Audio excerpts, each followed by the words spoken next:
the Discordianism saga. So we put a show together, and I ended up really loving it because we talk about so many great illuminated tricksters of the 60s on up. Wilson, of course, Timothy Leary, Terrence McKenna, George Carlin, Alan Watts, Hunter S. Thompson, just a bunch of my favorite people and the way they affected society, often in the same types of ways, and it's a good one. And then next week, we're launching Plus, which is where every episode will have an extra hour with the guest. That is for people willing to subscribe for the low, low price of $5 a month. Sign-ups are a little better, but not good enough that I'm not concerned about September's rent. Some of you have voiced concerns that you don't like PayPal or Bitcoin. I get that. I am working on a solution for you guys. Others are upset that they can't get it off iTunes, and I think those people haven't been to the new site yet. Remember, it's the HighersideChatsPlus.com. It's real easy to type that in to a browser and stream there. It's going to be super convenient to listen to from a computer or a smartphone. It can be streamed or downloaded. And even still, I am working on an RSS feed solution, but for a secure feed, it's a little tougher, and I'm getting closer every day. I really just have one last technical glitch to solve, and then it should be available. Also, when you become a subscriber to Plus, there's a place to suggest guests and topics. Honestly, I get a lot of suggestions from Reddit, Twitter, Facebook, email, everything. And it's hard to manage them, and there's no way I can get to all of them. But that's got to be the list that I look at first, so make sure you put something down when you sign up. I also had some difficulty playing phone tag with the other Money Bomb winner. It's actually a couple. I think I said Julie on the last show, and her name was on the PayPal account, but her husband called and left a message on the voicemail app on the site. So I think I'm going to play that, and then I'm going to play a little 1.5-minute clip from Robert Anton Wilson about language and how it affects the mind. An unusual thing for me to do, but I think it's important because if everyone has a small sense of at least one of these main guys we're talking about today, it'll make the whole show better. And then we're going to get serious about the great spoof religion of Discordianism on the other side. Hail Eris!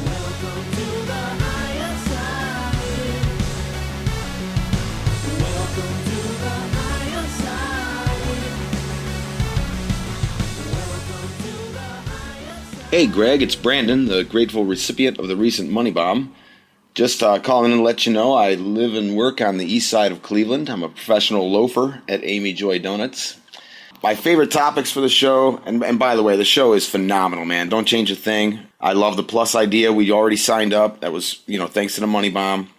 But my favorite topics, by far is Hollow Earth. I'm a big fan, always been a big proponent of that. But I have not run across a show I haven't loved. Maybe future shows. The Rh-negative blood mystery is just it's something I've just scratched the surface of, and it's really hard to find anything that's really, really goes all the way into depth and explains why that is. Are they predecessors to the positive blood type, or the other way around?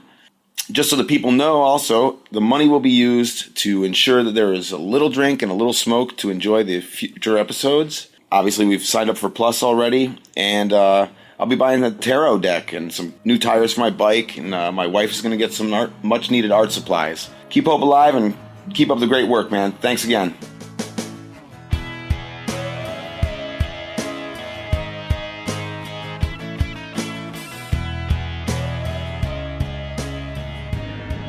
We're trapped in linguistic constructs. All that is metaphor.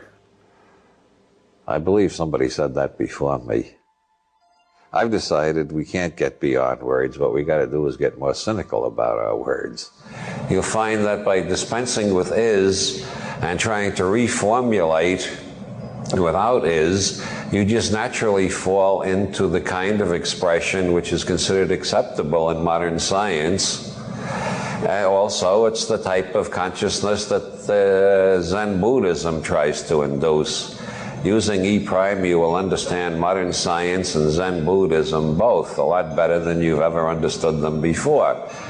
Martin Gardner has written a long essay proving that to think like this will destroy your mind. I think it adds tremendously to clarity. I am removing the is from my writing more and more. Removing it from your speech is even harder. Instead of thinking the grass is green, to think the grass appears green to me. And this saves me a lot of time, by the way. I don't get embroiled in arguments like Beethoven is better than Mozart. or rock is better than soul. I define such things as meaningless. And so people get into arguments like that. I just say, well, Beethoven seems better to me than Mozart most of the time. But I don't say Beethoven is better than Mozart. People would, by and large, act the hell a lot more sanely, and especially if they, when they got rid of is, they put maybe in more sentences. I think if everybody used maybe more often, the increase in general sanity would be absolutely, it would seem absolutely astonishing and completely flabbergasted everybody. What the hell is we suddenly got a planet full of sane people? When did that start to happen? I didn't even notice it. You just listen to the craziest people on the news and on television, or the craziest columnists in the newspapers. You notice they never say maybe. They're always quite sure, and they always know is. And they never say seems. They always say is. People start arguing about words, and they're mostly arguing about whether the words that they apply to the objects they have created out of the infinity of possible objects that could be put together. They've picked up a few of them, and they put words on them, and they quarrel about the words. And if these people get to the stage where they're willing to kill one another over the words, they should be put in a nice quiet home in the country with kindly doctors and beautiful nurses and good sedatives. But generally they end up in government mansions and start bombing one another. Or they lead religious crusades for the true faith and kill one another with swords, some such thing.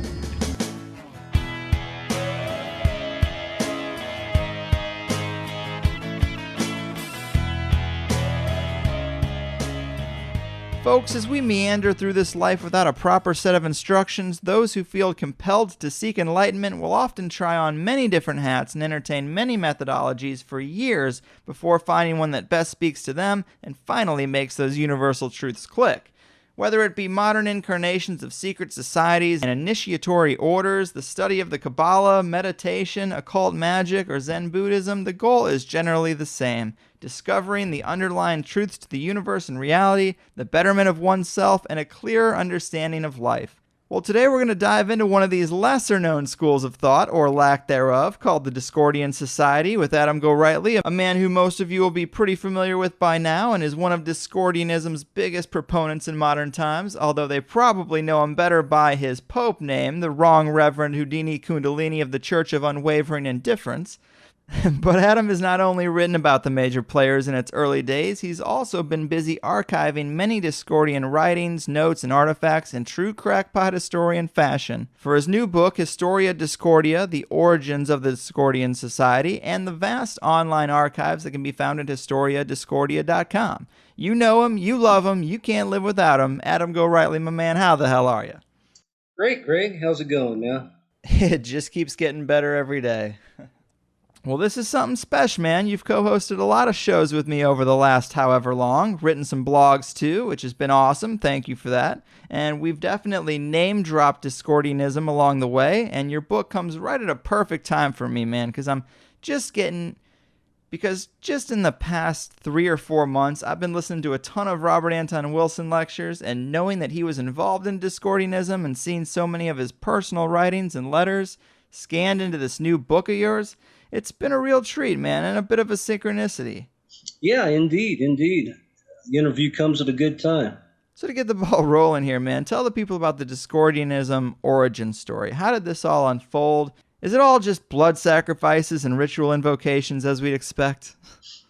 Not exactly. Started in a Southern California bowling alley in 1958, I believe. There's some disagreement about the exact date, but I think 58 is a pretty solid date, when Kerry Thornley and Greg Hill, a couple of teenagers that lived there in the Orange County town of Whittier, California, a couple of odd kids, free-thinking nerds, one of the guys I interviewed described them as, and they were into having long-winded discussions about politics and philosophy and religion and all this. So they'd spent a lot of time doing this in bowling alleys.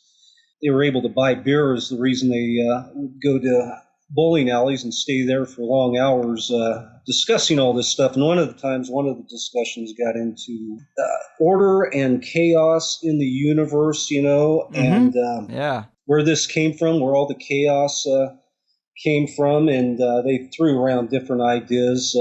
Basically, that there their thinking was there really was no order in the universe. That's human perception laid over what is truly what was in their mind is a chaotic universe. And so, they were kicking around these ideas, and they go, well, what we need is a religion dedicated to chaos. You have all these religions with all these deities that are here to bring order to the earth. We need one that represents chaos. And Greg Hill said, well, there already is one in Greek mythology, and that's Discordia, or Eris, the Greek goddess of chaos and confusion. And so that's when it basically started, that little seed of an idea as a quote-unquote spoof religion back there in the late 50s. They also claimed that they had a vision at that time where Eris appeared to them in the bowling alley. Appropriate. And so that started the Discordian Society, and was just kind of an in-joke between Kerry Thornley, Greg Hill, and a few other of their friends back then, and they didn't really do much with it. In '59, which was like a year later, Thornley enlisted in the Marines, where he met Lee Harvey Oswald. We've kind of been through this story before, but so the next 2 or 3 years he was in the Marines, and then when he got out, he ended up back in Southern California, met up again with Greg Hill, and they were looking for some excitement in their life. Thornley was a budding writer, so they decided to go to move to the French Quarter in New Orleans. And that's when the Discordian activities ramped up. That was like in the early 60s. And within the next few years, they came up with the first edition of the Principia Discordia, or Principia Discordia, however you want to pronounce it. And that was in 1965. And the book Bible itself continued to evolve over the years, as did Greg Hill and Kerry Thornley. So that's kind of the origin, how the whole thing started. Right on, man. Yeah, it's an interesting story, and it's funny because I just have always kind of, with only knowing vaguely about Discordianism, I just thought it was a big joke, and I think that they're happy to let people think that it's a joke, which is totally fine. But also, I just think there really is some insight to the underlying philosophy hidden beneath all those layers of humor and jokes and pranks. I think that there is some insight there that's valuable. Would you say that? Well, yeah, and part of I think a lot of the motivation that inspired Discordianism and as a quote-unquote spoof religion was able, basically as a vehicle, way to alter consciousness is a way to put it, or to break those molds, and try something new and different, and kind of maybe enlighten other people along the way, just to get them questioning organized religion and everything else that we consider consensus reality. We got going during the heyday of the counterculture, so it was the type of religion, people who were into psychedelics and trying new things. It was something interesting to play with, and once again, to use as a vehicle perhaps to poke fun at not only organized religions, but also, a lot of the hypocrisy and paganism and the counterculture. So, yeah, in a way it was, much like comedians use their craft to poke holes in whatever is in popular culture at any given time. That's kind of where Discordianism was coming from, in a sense. Yeah, and I totally agree with you. And it's funny because Robert Anton Wilson, I found out, actually did put out a comedy album, and one of the lines from it is used in one of Carlin's specials, and Carlin actually has been quoted in saying that he's never learned more from any one source in his life than Robert Anton Wilson, which I think is a reason to pay attention if you find any value in the insights of Carlin. I mean, that's a huge endorsement from someone that I've always had a high regard for. Yeah, well, they knew each other, and they both came from the same time and place. Like they both grew up in the Bronx in New York during the same period, whenever that was, the 1930s or 40s. Yeah. And so, yeah, they grew up in Catholicism and all the basic confines that put on a youth trying to grow up. So they rebelled against that, in their own ways. Yeah, I mean, they're both now two of my biggest idols in terms of insight and articulating higher perspectives.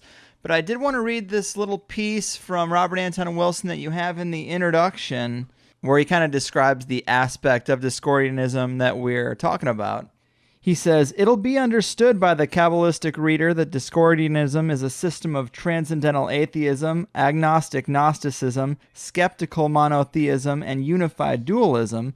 In short, the Arisian revelation is not a complicated put-on disguised as a new religion, but a new religion disguised as a complicated put-on." Which is a pretty great way to describe it, wouldn't you say, man? Yeah, and Wilson was a big fan of trying on different hats, as far as looking into alternative religions.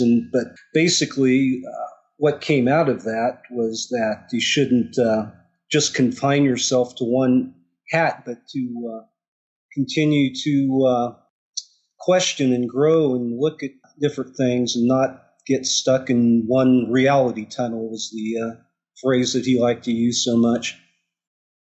Yeah, man. I mean, the more perspectives you can have, the better, obviously. But it's just funny that people think of it as such a joke, and I ironically lately have been thinking about it more seriously, because if you're familiar with like Alan Watts, who talks a lot about the methodology of Zen Buddhism and the way that these spiritual gurus use elaborate techniques to exhaust their subjects and run them around in circles until it finally hits them that they had enlightenment the whole time, and they realize it's not some gift you can just get from a wise man. I mean, do you see similarities in the way Discordianism kind of approaches initiates? It's interesting you should bring up Alan Watts, because I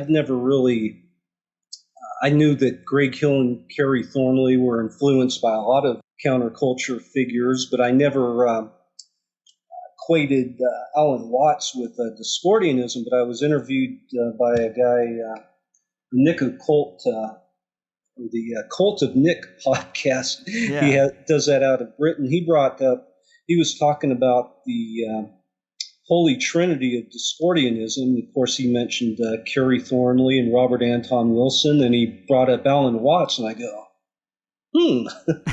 Alan Watts wasn't really involved in Discordianism, but he picked up on a lot of that mindset or philosophy with Alan Watts, too, that related to Discordianism. And that's the whole thing about Discordianism. There's no rules. You don't need to jump through any particular hoops to define yourself as a pope. And when Thornley and Hill first started, working with these ideas way back when, and the first flush of things came out in the first edition of the Principia Discordia, and basically they set it up like an organized religion, with their tongues firmly planted in their cheeks. And the first edition's printed in this facsimiles in this latest book, Historia Discordia. But that evolved over time, and around 1969 or so, with the aid, I'm sure, of opening his mind through hallucinogens and what all else, Greg Hill came to the realization that everybody should be able to declare themselves popes. Previous to that, they had it set up so only Hill and Thornley could actually initiate folks into the Discordian Society.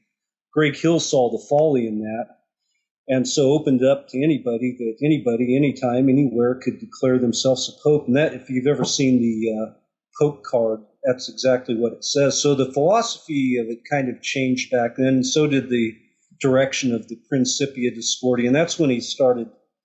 Greg Hill was kind of the spearhead. Obviously, Thornley was deeply involved, but during that period is when they started getting a lot of other people involved with the Discordian Society, with Robert Anton Wilson and Camden Menieres and Robert Shea and Louis Lacey and a bunch of these people. And through kind of like collaboration of sorts.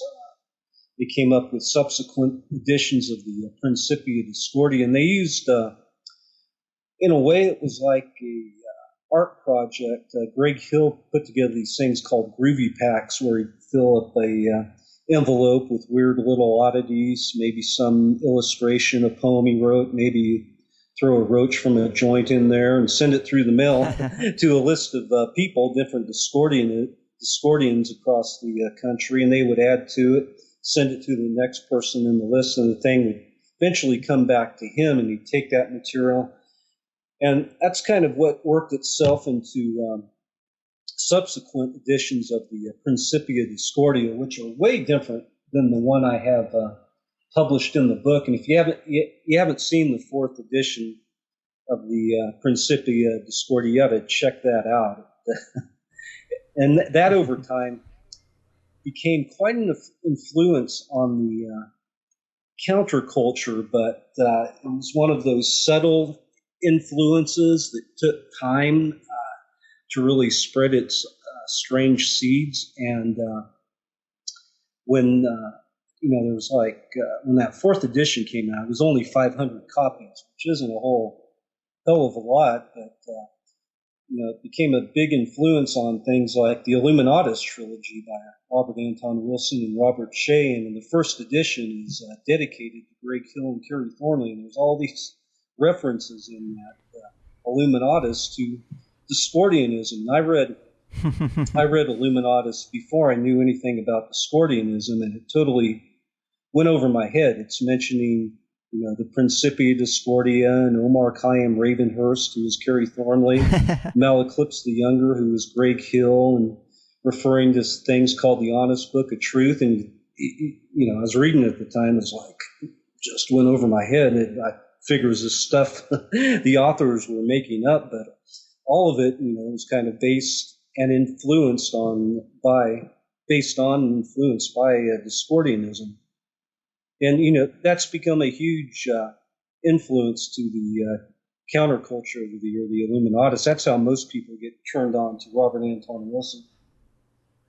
Yeah, I've yet to read it, but it's high on my list of things to get through. I hear it's a daunting work, but having this background now, I guess it'll be a little more cohesive. But go ahead. You know what you need to be prepared for when you read that. I would definitely look through my material, The Prankster and the Conspiracy, and you're looking at the story of Discordia now. Maybe find a fourth edition of the Principia Discordia, and maybe read Cosmic Trigger as well. And when you get to Illuminatus, you'll be somewhat prepared because you'll understand a lot of the references. The thing about Illuminatus also that people have difficulty with, and what makes it an amazing book, is that it's constantly changing perception from one person to the next. Even within a couple pages, all of a sudden it shifts and you're seeing the story through somebody else's eyes. And it's not holding you by the hand telling you that. And once you get used to that, which can be a bit disconcerting or disorienting, if you get a handle on that, then it's a lot easier to read, and it makes it a fascinating experience to be kind of thrown into that world. And in it, they explore, a lot of that Illuminatus came out of, the Discordian period, and when Wilson and Shea were working at Playboy as editors there, Wilson was the editor of the Playboy Forum, which basically the forum got a lot of letters about civil liberties, so he dealt with that. Yeah. He was into that, but he also got a lot of letters about all these crazy conspiracies that were too far out to even run them in Playboy. And he and Shea used a lot of that material in Illuminatus. Yeah, man, all that stuff is pretty dense, and it's funny that it has a bit of an initiation process of its own to get into, but I really love the popehood analysis in the book, the decision that they made to allow anyone to declare themselves a pope at any time with such a simple doctrine as that I think it's Robert Anton Wilson's writing or your own writing in the book that states that people are going to come out naturally in opposition to such a simple rule as that, such a simple order as everyone can declare themselves a pope. But instead, people will naturally inject chaos right away and say, well, you can't declare me a pope unless I agree to it, or I don't want to be a pope. Like, people will face resistance even to such a simple thing, or be naturally skeptical of it because it is such a free handout. People are like, you're giving me popehood? Yeah, I don't want your popehood. Something's up here. Yeah. And that just speaks to the underlying philosophy that the universe is based on chaos and the only order is human perception. It's kind of funny that way.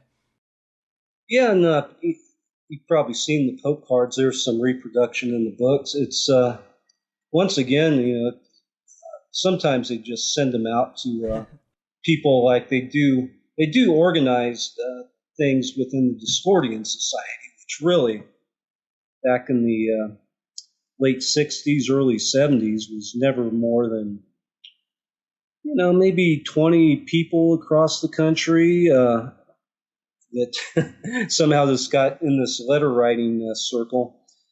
And, but at certain times in the course, a lot of them lived close together and they'd get together for parties and such. But, what they'd do, of course, there was Operation Mindfuck, but there was also a thing called Jakes where they would target some individual like a newspaper editor who maybe wrote something they thought was groovy and say, oh, we're going to do a Jake on July 23rd, send in different letters, and they'd use their stationery, phony Bavarian Illuminati stationery or their Discordian names and just send them a letter welcoming them to the Discordian Society and throw in a few Pope cards, and people would get this and go, what the hell is this? Yeah, that was one of my favorite pranks that I read about in the book because it's some of the names of the groups they had are so funny, and when you see them, you see the letterhead, it looks very official, but you read the words and you're like, what? And the idea that a group of people would pick one unsuspecting target and just flood them with those letters is super funny. I mean, some of the names of these various branches that they say are the 12 famous Buddha mines, the Brotherhood of the Lost of Christ, like just the Society for Moral Understanding and Training, the Golden Apple Panthers. And these are like fake secret societies or orders that are sending letters to just some unsuspecting person. It's a really funny prank.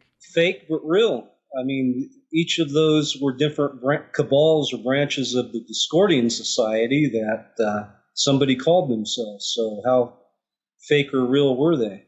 Well, that's also a good point. Yeah, it's an interesting point. Yeah, man. So tell me about what's the Gorightly saga here? How did you get interested in these goings on? How did you end up with all this material?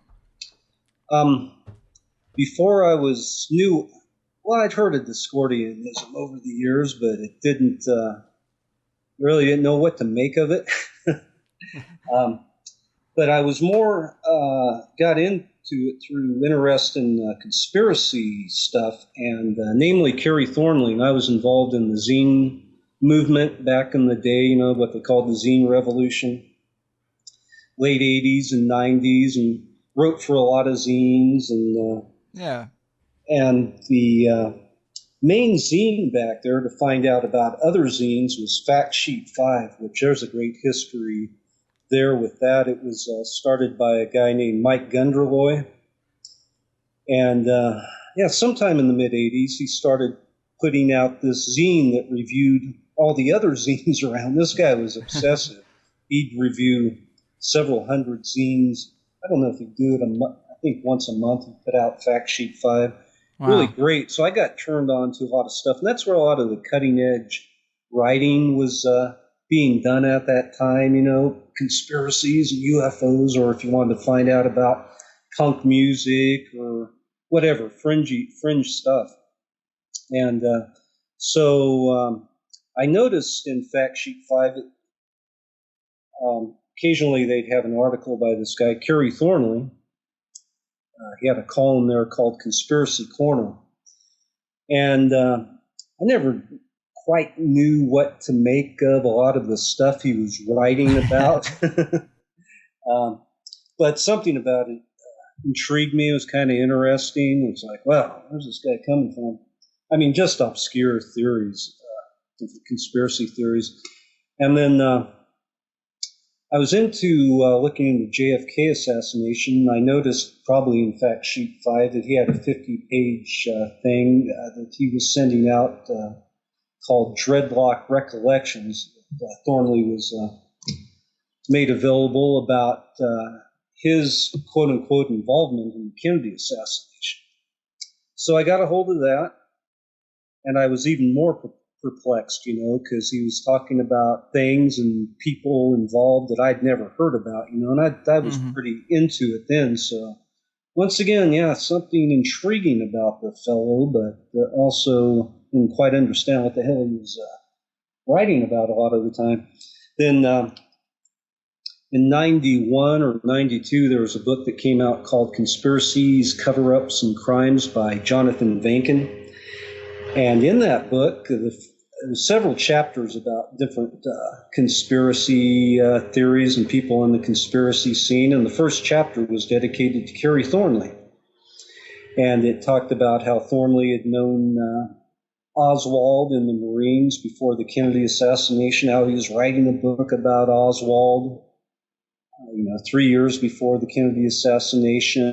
And it even went down a deeper rabbit hole that Thornley suspected that he had been an MK-Ultra victim, that he and Oswald had been part of a Nazi breeding experiment. Yeah, I thought that was pretty out there.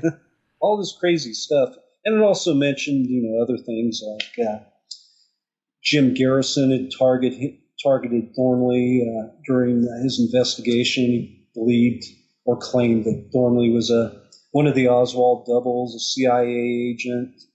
And in this chapter, it also mentioned the Discordian Society, which once again is like just another thing. There was enough information to process.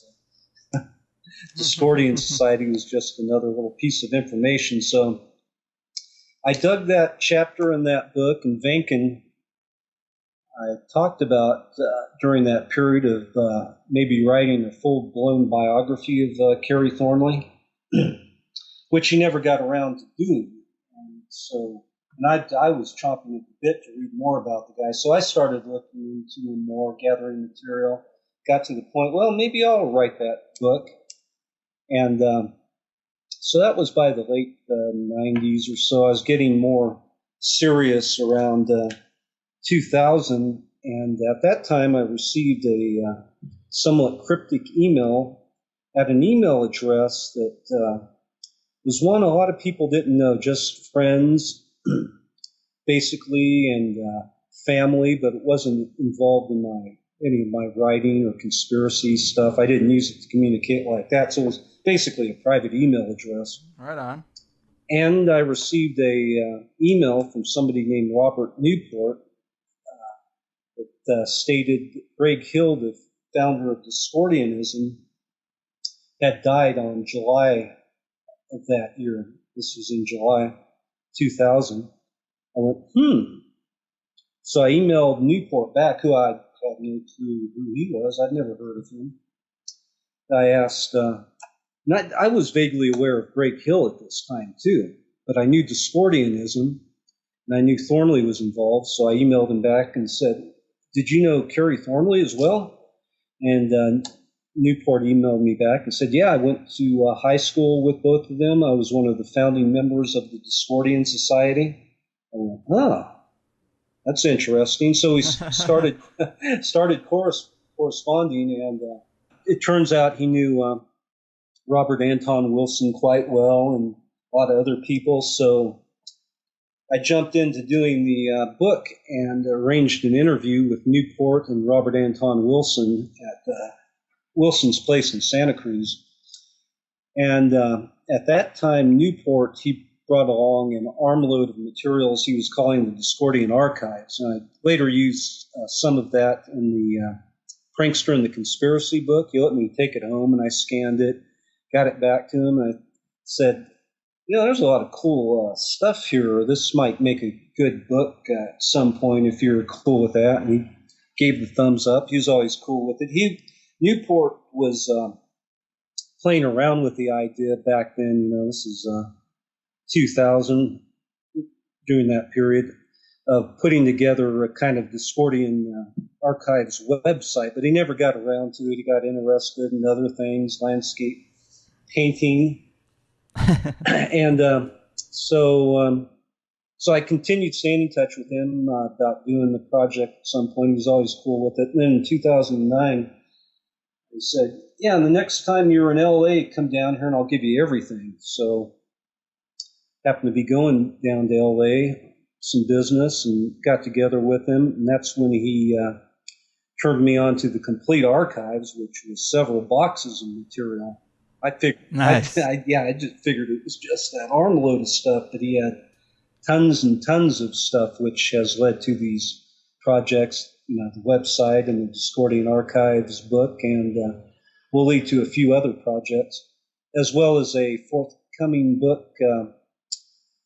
It's coming out in a couple months, Caught in the Crossfire, Kerry Thornley, Oswald, and the Garrison Investigation, because in these archives, there's a lot of Discordian material and other stuff, but there was also a file, and these were Greg Hill's archives, by the way, that Newport rescued from probably being dumped into a dumpster when Greg Hill died. Man. Yeah, and,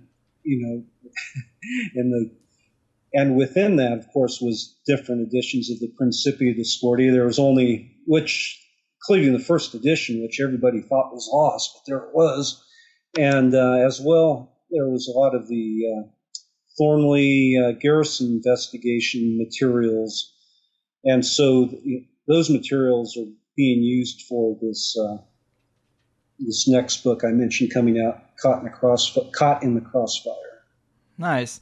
So that is really cool that you got to meet Robert Anton Wilson. Like, I know you had told me that before, but I just wasn't familiar enough with his work for that to mean much. And now I just think that's super awesome, because if there's one person that died in the past like 15 years that I really wish I could have gotten on, maybe would have been him. I mean, I just think he's such a great speaker, super interesting. Can you tell us anything about meeting him? Was it fun?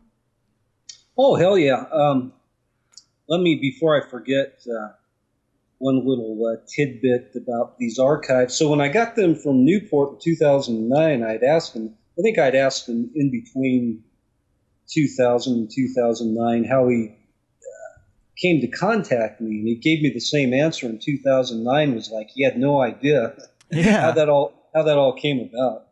But he knew Wilson, and was kind of involved in a lot of Wilson's activities in Berkeley during like the early 70s. Wilson would put salons on at his house where they get into, I know you're getting into the Eighth Circuit stuff and different magic ritual and all this. And Newport was involved in that scene as well. But as far as meeting Wilson, a great guy. He was, at that time, he was having problems with post-polio syndrome, which kicked in again, which he'd had issues with over the years. So he had to use a walker to get around, but that, he didn't let that keep him down. He was a big advocate during that period of the use of medical marijuana.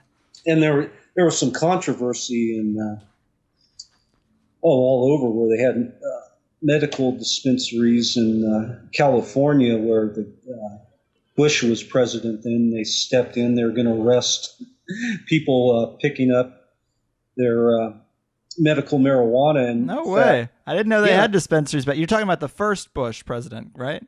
Or the second? No, this is the second. Oh, okay. So this was around 2005 or so, and you can find, if you look on the net, you probably find it somewhere, that there's Wilson. He was in a wheelchair at that point, picking up his medical marijuana in Santa Cruz, where it was a big public demonstration. So he was always been a big advocate, and he was a pothead, so you can relate to that. Yep. So yeah, he was a very cool dude, very generous with his time. He would interact with most anybody who approached him, it seemed to me. He tried to avoid crazies, obviously. Yeah. Any idea how he got so insightful? Like, was he a member of secret societies? He definitely studied the material. Oh, he got involved in researching different secret societies and went, like he'd join a branch of the OTO and go through all the rituals, and he'd look in the history of different secret societies. His brain, just worked like that. He was interested. He deeply examined the work of Aleister Crowley, and was really one of the first people to write in a kind of sober manner, really looking at Crowley's work, just not jumping on the bandwagon that he was whatever child sacrificing Satan worshiper, but got deeply into Crowley's writings, which are very dense, and there's a lot going on there that I would never be able to process. A lot of hidden codes and word games, and that's the type of stuff that Wilson was very good on picking up on, stuff like that and decoding them. He was a huge fan of Finnegan's Wake and Ulysses by Joyce. Yes. Which are just riddled with all of that kind of stuff that the average intellect, such as mine, wouldn't grasp any of it. But, Wilson was all over stuff like that. So, very intelligent guy, and he embraced the counterculture, was influenced by people like Buckminster Fuller and Timothy Leary as well. He was very tight with Timothy Leary, and they basically worked up, the Eighth Circuit model concept and things like that.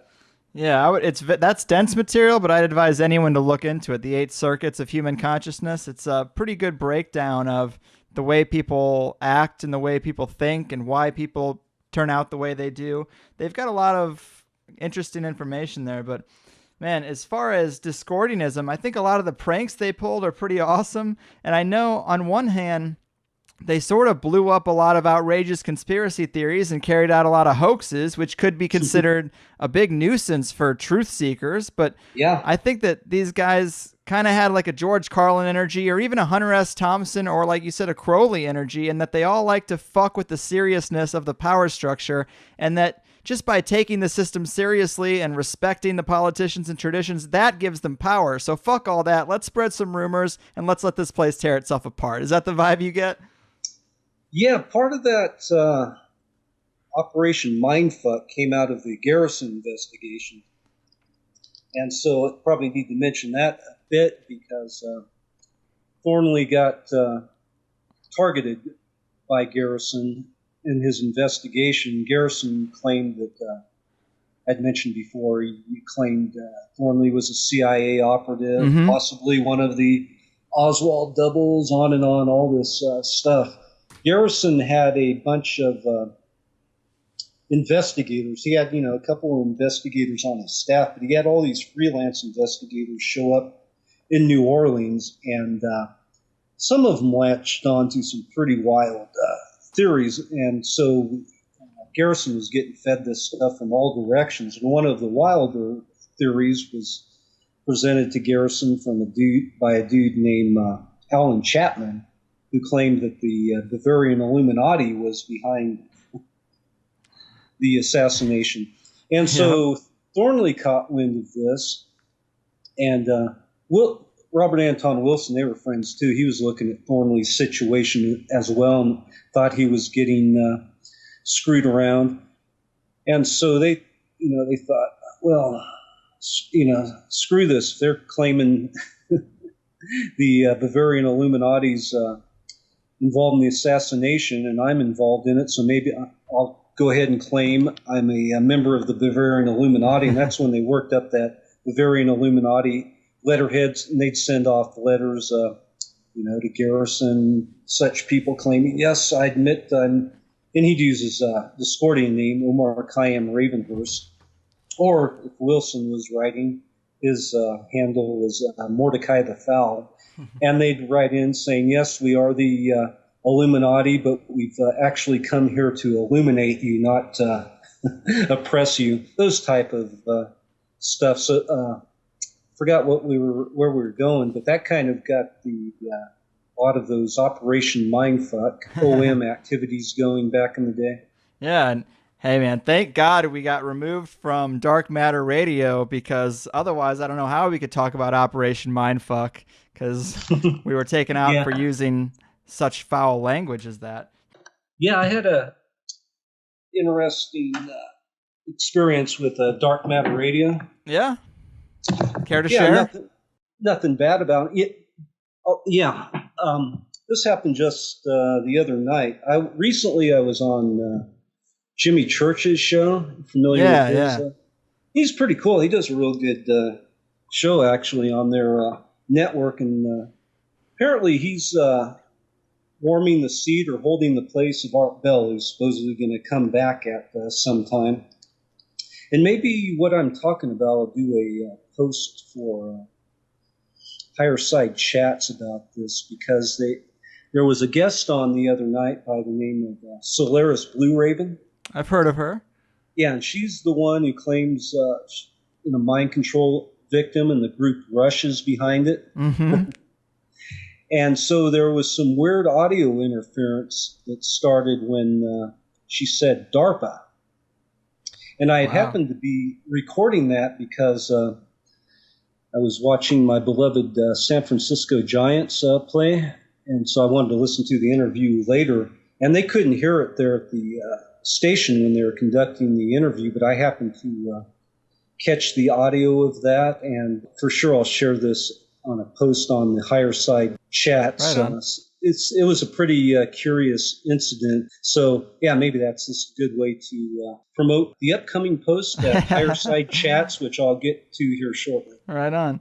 But talking about Wilson, I wanted to share, if I can find it. Have you read Cosmic Trigger? I haven't, except for there's a couple excerpts in your book from Cosmic Trigger that definitely got me jazzed up about getting into it. This is from, I'm just reading one paragraph. This was the preface to the new edition. Anyway, this sums up a lot in a short paragraph about Wilson's worldview. It says, "My own opinion is that belief is the death of intelligence. As soon as one believes a doctrine of any sort or assumes certitude, one stops thinking about that aspect of existence. The more certitude one assumes, the less there is left to think about, and a person sure of everything would never have any need to think about anything and might be considered clinically dead under current medical standards, where the absence of brain activity is taken to mean that life is ended." Yeah, that's smart. I totally agree with that. That's a big, I couldn't have articulated it in that well, but when I was growing up in a Catholic school, that's how I felt. In that private school, I'm just like, how does everybody know? Mm-hmm. Yeah, it's intriguing, man. He was right on. And or to turn that around a bit, in conspiracy culture as well, people who claim ultimate certitude about things, religion or conspiracies or UFOs, And it's very lucky for me that there's so many people out there that are so sure, because those are the guests that I generally have. But yeah, I always try to maintain a pretty neutral position of, someone can talk for 2 hours. They'll be like, that's a great possibility. That's all you can ever say. Like, that's an interesting possibility. That might be true, but you can never be 100%, especially when you're talking about conspiracy materials where experts are trying to keep it from you, but yet you're absolutely certain. It just doesn't really work that way. But of course, if we all thought like that, then you might have a pretty boring show. So it's good to have the true believers. Yeah, you got to. Otherwise, it'd just be a bunch of, I don't know, man. But it's weird, but yeah.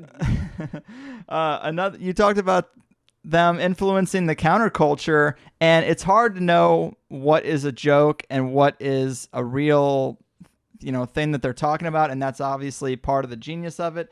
But they at least claimed ownership for the peace sign, for the V, because V is, of course, the Roman numeral for 5, and in Discordianism, 5 is one of the magic numbers there. Mm-hmm. So that's funny that they actually have a basis for saying that, oh yeah, we were the ones that started going around throwing up the V. And now, is that just a convenient little anecdote that gives them an excuse to say so, or is that the legitimate answer? It's impossible to know, but it is funny.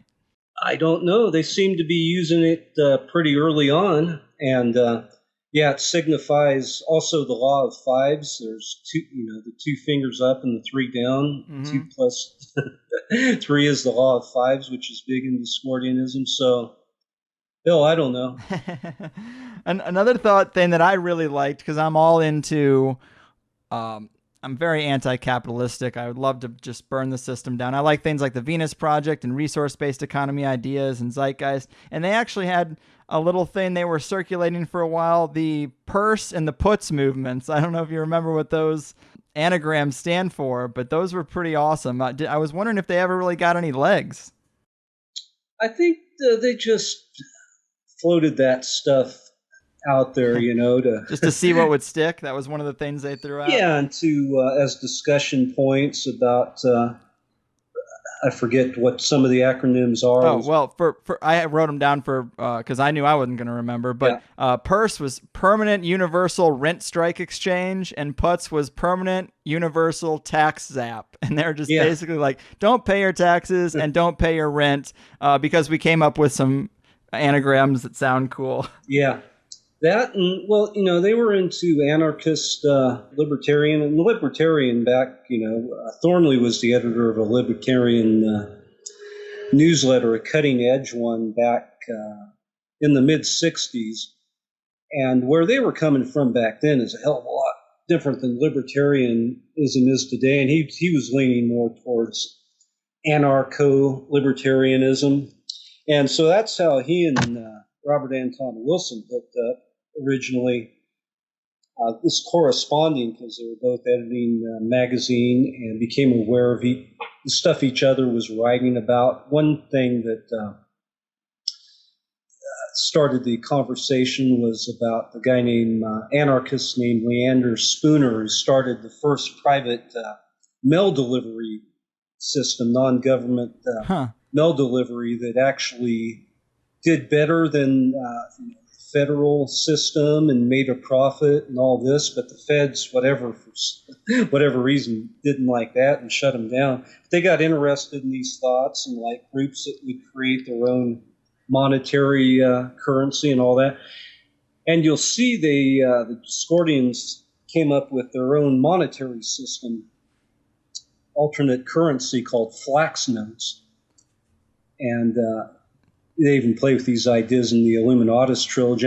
Part of it was inspired by Emperor Norton in San Francisco, kind of crazy, brilliant, homeless dude in San Francisco who, way back in the 1800s, came up with his own what do you call them, Norton notes or whatever, form of currency. So the Discordians, different Discordians, came up with their own flax notes, which also are you can see in the Historia Discordia book. So they're into all these anarcho-libertarian type of thinking, Yeah, that's funny about the post office thing. I actually had an idea a few years ago when I was stuck at the DMV because I hate it so much, talking about organizations that could be privatized and made better than the way the government does it. The worst.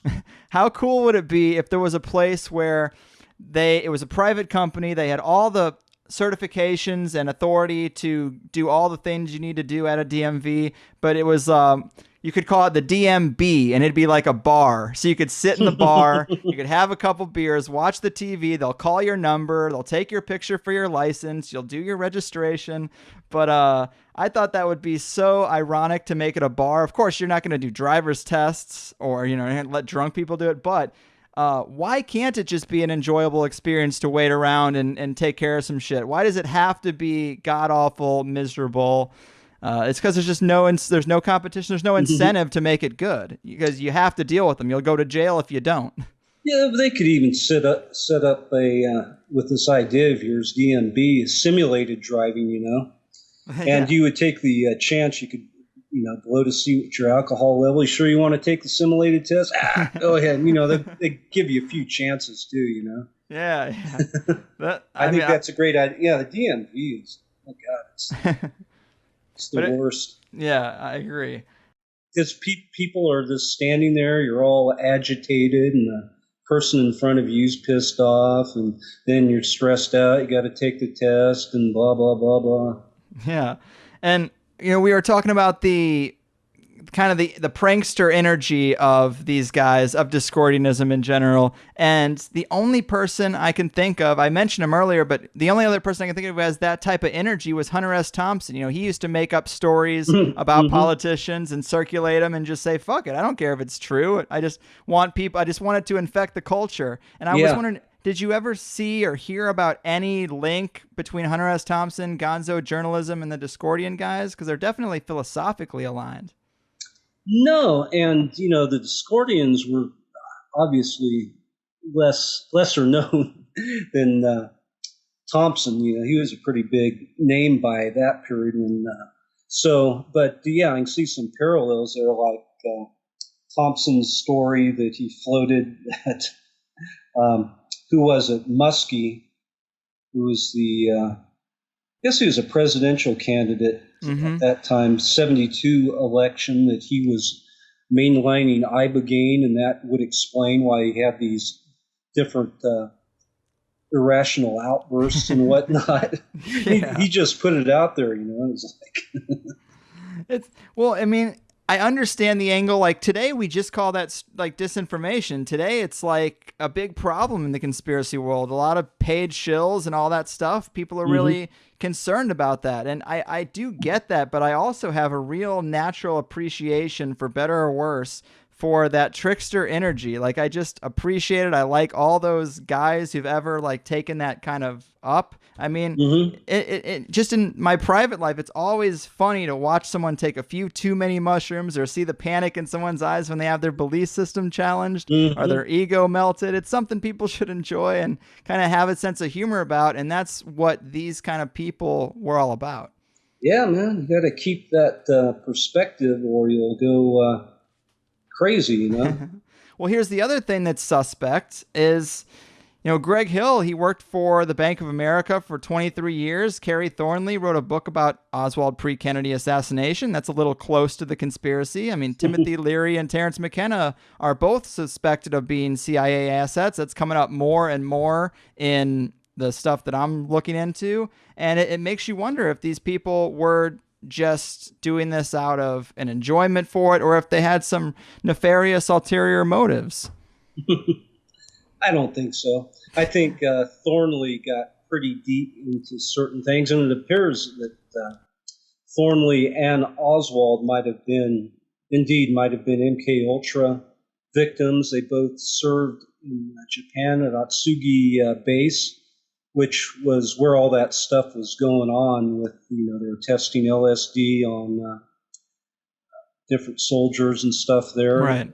Oddly enough, the two big storage facilities for LSD during that period by the CIA were the two bases that Thornley happened to be stationed at. Wow. And so there's a lot of evidence, and I share this in the latest new book that will be coming out, that, Thornley and Oswald were both manipulated by these type of programs.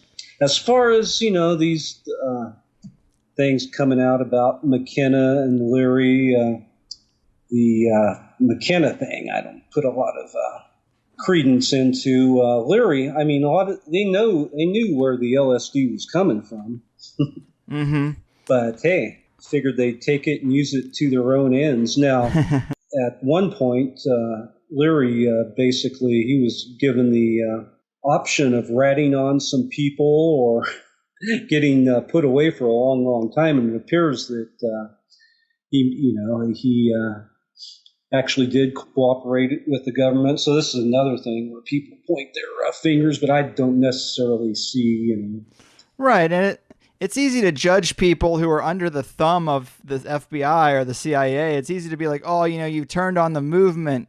I don't know. It just seems like he was in a tough position, but yeah. And we still don't know all the details about that. It's really not clear how much of that he did, but he was, Leary I'm talking about, was definitely pressured by the government and persecuted, for freedom of thought. He's much like Wilhelm Reich and these type of guys, because we're talking for Leary, it was only a couple of joints that probably weren't even his. Yeah, and I actually listened to a Q&A with Robert Anton Wilson where someone asked his thoughts on Timothy Leary. Was Timothy Leary working with the government? And he basically said that he thought that Timothy Leary was being harassed for a long, long, long time, and that they tried to extract information from him often. And it seems clear by the results that he never gave them enough information to be happy. So he obviously was reluctant with what he was giving them. And they eventually locked him in jail. Like, it's hard to say that person's cooperating. They're in jail, for Christ's sake. Yeah. But everybody's got a theory, and everybody's distrustful of this guy or that guy. And I'm a big McKenna fan. I like what he's saying, and I guess I can understand the perspective that his whole approach was a peaceful, nonviolent approach, which, from the elite's perspective, if you can just keep everybody doing some drugs and singing Kumbaya and just complaining and not raising arms, then yeah, that could be have an effect of sedating the masses, or at least that counterculture. I guess I could see that perspective, but he seems like a genuine guy. Mm-hmm. Yeah, and I don't discount a lot of those theories, but who knows? As far as some of these characters, Mae Russell claimed that she made a bunch of claims about Robert Anton Wilson and Timothy Leary. And they had written, I have some old articles where they were talking about ways to reprogram yourself and different mind control and this type of stuff. And neuro-linguistic programming kind of stuff. Yeah, and Mae Russell latched onto that. And she claimed that Leary and Wilson were this mind control tag team that showed up, for instance, with Larry Flint. Yeah, founder of Hustler magazine. His whole story, that they were sent in to brainwash him and all this far out stuff. And I have a letter from Conspiracy Journal from 1977 where Wilson addressed Mae Russell's claim, and he admitted, that he was a diabolical CIA agent receiving gold bricks from Rockefeller that were delivered each month. I met with the guy. A lot of these people, if they were well-paid, placed